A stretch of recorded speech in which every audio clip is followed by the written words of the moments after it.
Hello guys, বংশুক লাইফে আপনাদের সকলকে স্বাগত। আজকে আমি শাহি টুকরার রেসিপি শেয়ার করছি। এটা একটা ডেজার্ট আইটেম। এখানে আমি দুধ দিয়ে দিলাম 2 প্যাকেট কড়াইতে, দিয়ে এখানে পাউরুটিগুলো আমি কেটে নিচ্ছি। এটা পাউরুটি দিয়ে করতে হয়। দুধের মধ্যে আমি দিয়ে দিলাম কেশর আর চিনি, দিয়ে দুধটাকে একেবারে ঘন করে ক্ষীরের মতন করব। আর দিলাম 2টো এলাচ যাতে সেন্টটা ভালো আসে, ওই জন্য দিয়ে পুরো ক্ষীরের মতন করে দুধটাকে জোর কমিয়ে জাল দিতে হবে। এদিকে দুধটা আমাদের জাল হচ্ছে।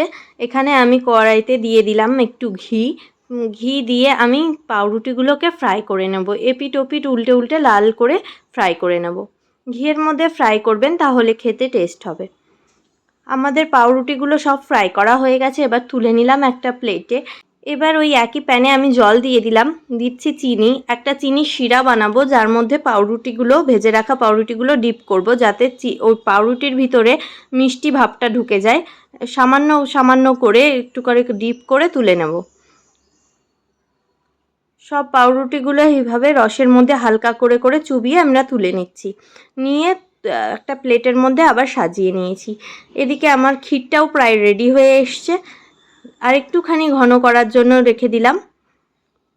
এবার পুরোপুরি ঘন হয়ে এসছে। এবার পাউরুটিটা আমি একটা প্লেটে সাজিয়ে নিয়েছি। নিয়ে এবার এই ঘন ক্ষীরটা পাউরুটির উপর থেকে দিয়ে দেব। এটা খেতে কিন্তু খুবই টেস্টি হয়, আর বেশ খিরখির লাগে, ভালোই লাগে খেতে। আপনারা একবার বাড়িতে ট্রাই করে দেখবেন, আশা করি খুব ভালো লাগবে। শাহি টুকরাটা আমার একদমই রেডি অ্যান্ড সার্ভ। ভিডিওটা কেমন লাগলো সেটা অবশ্যই কমেন্ট করে জানিয়ে দেবেন। ভালো লাগলে লাইক, কমেন্ট, শেয়ার আর সাবস্ক্রাইব করবেন। পাশে থাকা বেল বাটন প্রেস করে দেবেন। ধন্যবাদ।